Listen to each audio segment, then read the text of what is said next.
BFM Business, l'heure H, l'invité. Il y avait Bill Hewlett, il y avait Dave Packard, ils ont créé en 1939 Hewlett-Packard. Et bien aujourd'hui, Hewlett-Packard n'est plus, il est scindé, c'est une entreprise qui est scindée en deux. Notre invité, c'est donc Gérald Carsenti. Bonsoir, rebonsoir, merci d'être avec nous, Gérald Carsenti. Vous êtes vous le patron de Hewlett-Packard entreprise. Et puis de l'autre côté, il y a HP Inc. On voit que c'est vraiment une scission, c'est très important. Aujourd'hui, c'était décidé par Meg Whitman, c'était en 2014, en l'occurrence, il y a un an, pile poil. La décision a été prise par le conseil d'administration et c'était un mois, et ça y est. Puis on voit qu'à Wall Street, on voit que Wall Street a plutôt choisi l'entreprise que vous ne dirigez pas, du moins pour la France. Oui, en fait, donc si on dit de quoi les entreprises s'occupent, donc une scission, deux entreprises, Logiciel, HP qui va rester va être coté sous le label HPQ comme aujourd'hui, et qui s'occupe des PC, des imprimantes. Et puis de l'autre côté, l'autre partie, donc tout le reste, c'est-à-dire les serveurs, le stockage, les réseaux, tous les logiciels et tous les services. Alors en fait, ce qui se passe, je pense que les marchés aujourd'hui à l'ouverture sont très chahutés, en tout cas sur la partie Hewlett-Packard Enterprise. Je pense que essentiellement parce que Meg Whitman a annoncé un plan de transformation qui continue, parce que c'est un plan qui a été annoncé il y a quelques années et qui continue.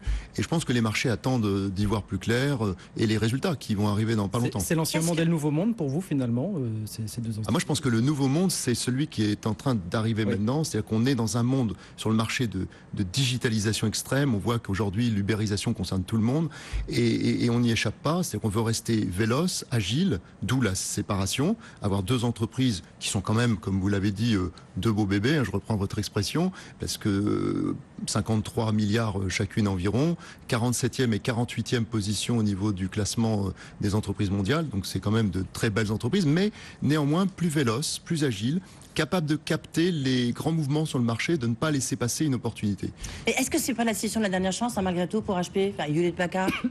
Ce serait la session de la dernière chance si nos résultats n'étaient pas bons. Mais quand vous regardez les résultats annoncés par Meg Whitman au cours des derniers trimestres, l'entreprise progresse, on est profitable, on a un cash qui est équivalent à la plupart des grandes entreprises américaines qui dégagent habituellement du cash, Walt Disney, McDonald's et autres sociétés. Donc l'entreprise va bien, il y a de bons résultats. Après, on a des challenges. On a des challenges dans le domaine des services en particulier, d'où les annonces qu'a pu faire Meg Whitman en septembre, parce qu'il faut rester en permanence compétitif. Pour ne pas se faire sortir du marché. C'est la troisième vague, en l'occurrence, de suppression d'emplois pour HP. Est-ce qu'il va falloir continuer? Et notamment, cette scission va permettre justement peut-être encore une politique, notamment sur la partie PC et imprimante? Alors, en fait, encore une fois, ce qu'a annoncé Meg Whitman, ça s'inscrit dans un plan qui a été annoncé il y a 5 ans. Donc, c'est une continuité. Est-ce que c'est le dernier? Meg Whitman elle-même a dit c'est le dernier pavé finalement de son plan. Donc en fait, elle est dans la dernière phase de son plan.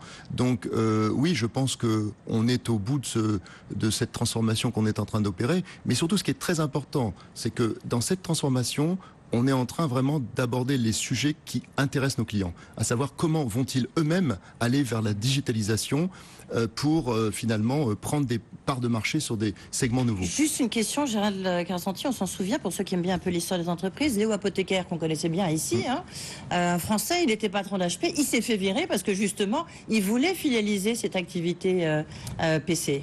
Je pense que ce que Léo Apotheker, que je connais bien également, a voulu faire, aller dans le sens de ce que Meg Whitman a annoncé il y a un an, sauf que, et la nuance est importante, sauf que lui, il voulait se séparer de la partie PC uniquement, qui est dans des marges qui sont de l'ordre de 3% par rapport aux revenus en règle générale sur le marché.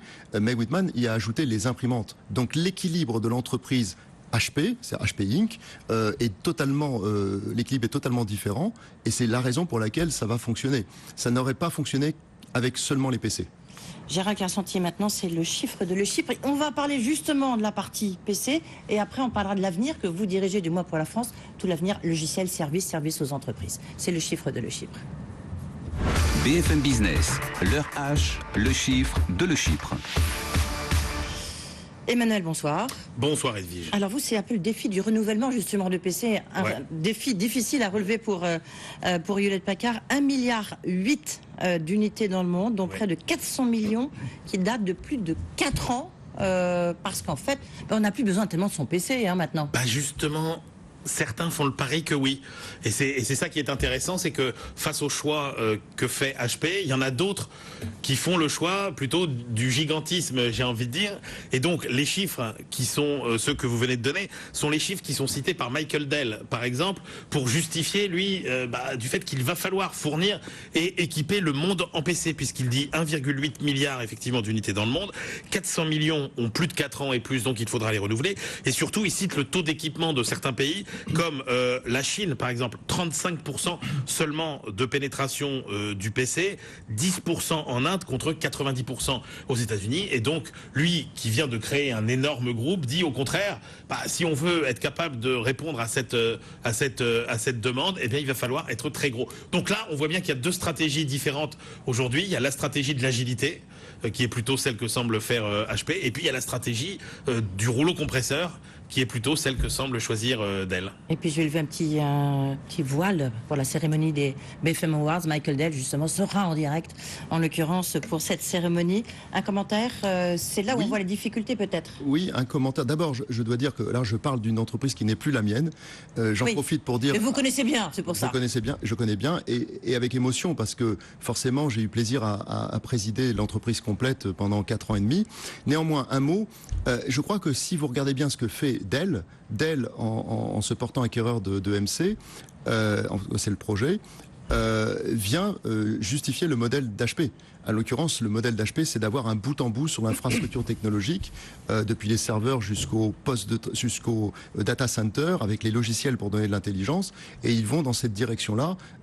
C'est en place chez Hewlett Packard Enterprise. Donc ça, c'est une bonne chose. Et voilà le commentaire que je ferai sur ce que dit Michael Dell. Après, sur les PC, sur le monde des PC, je dirais que ce qui est important, c'est les usages.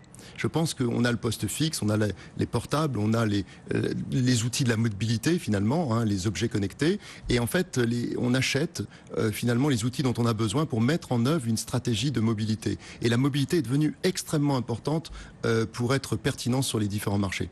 Guillaume Paul. Sur les services, la vérité, c'est un petit peu le reproche que vous font beaucoup d'analystes, c'est d'être parti très en retard par rapport à certains acteurs comme IBM, comme Microsoft. Comment est-ce que vous allez récupérer ce retard au cours des prochaines années? Vous disiez il y a des défis.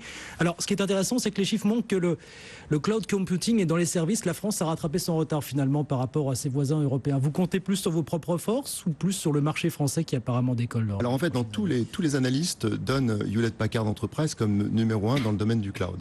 Mais attention, il faut faire une distinction. Quand vous dites numéro 1, c'est-à-dire le cloud français, cloud américain, je parle en général et en France en particulier. Où en France, nous avons plus de 60 références de vrais clouds, c'est-à-dire avec des catalogues de services. Il faut faire une distinction entre le cloud public et le cloud cloud privé, que nous on appelle hybride, parce que on réunit, on fait converger les clouds publics et privés.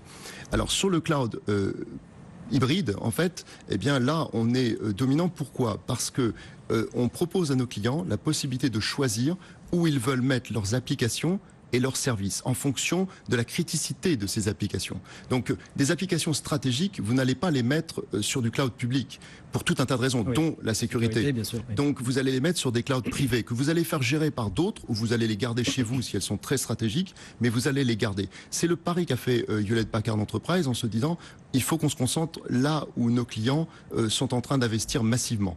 Et leur laisser le choix de savoir comment ils veulent distribuer leur stratégie des systèmes d'information. Comment ça va se passer en termes, parce que là c'est une scission d'entreprise, c'est-à-dire il n'y aura plus de fonction commune, à part Meg Whitman qui justement prendra la présidence d'HP Inc. et qui en revanche sera directrice générale de Hewlett Packard Enterprise. Elle sera présidente du conseil d'administration de la partie c'est ce qui inquiète certains du reste en disant mais c'est là le PC imprimante, c'est là où il y a le plus de choses à faire, de restructuration. Est-ce qu'elle aura le temps quand même aussi de s'occuper d'être directrice générale de... Alors il va y avoir des liens de partenariat très forts. D'abord des liens, la partie service de la partie Hewlett Packard Enterprise va s'occuper d'un certain nombre de projets pour le compte de la partie HP.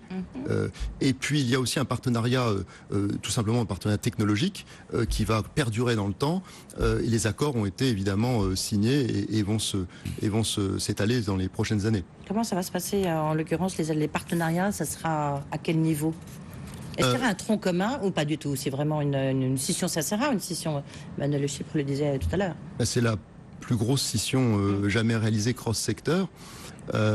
Donc ces partenariats sont des partenariats d'abord industriels, parce que en fait quand on est face à un client, on s'aperçoit que les clients attendent des solutions globales. Et il y a une partie dans les projets qui ont trait à la mobilité. Hewlett Packard Enterprise a des solutions dans la mobilité, mais HP ou HP Inc., la partie PC imprimante, ils ont aussi leurs solutions. Et donc on va continuer à travailler main dans la main sur des projets en commun pour répondre aux besoins de nos clients. Sacrée annonce. Rapidement, Guillaume Paul, Il y a question. un débat qui divise les observateurs, qui consiste à dire, est-ce que le cloud a finalement décollé aussi rapidement qu'on ne le pensait il y a quelques années? Est-ce qu'il est suffisamment rentré dans les mœurs autant qu'on pouvait l'imaginer pour vous? C'est-à-dire qu'en fait, il y a un temps où on appelait cloud n'importe quoi. Oui.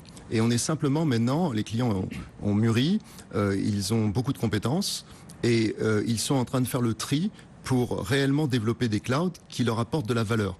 D'où le discours que j'ai tenu tout à l'heure sur le cloud hybride, parce que ce qui compte avant tout, c'est de mettre les applications stratégiques dans des clouds qui donnent de la flexibilité et de l'agilité. Mais les questions de sécurité ne freinent pas encore certaines aires de... Dans le cloud privé ou dans le cloud hybride, on n'a pas de problème de sécurité, on sait gérer ça. Ouais. C'est un peu différent dans un cloud public. Et que devient en France HP Inc. en l'occurrence? HP Inc. Il y a quelqu'un qui en prend la direction. Voilà, tout à fait. Ouais. En fait, là, ça se passe comme ça dans le monde entier. C'est au niveau de Meg Whitman et au niveau des pays. Les patrons de division PC imprimante deviennent les patrons de ces parties-là. Merci beaucoup, Gérald Carsonti. La plus grosse scission, vous nous disiez, dans ce secteur. Gérald Carsonti, le patron de Hewlett Packard, donc pour la France, Hewlett Packard Entreprise. Allez, dans un instant, c'est le rendez-vous du service des économistes. Mathilde Lemoine, Jean-Hervé Lorenzi.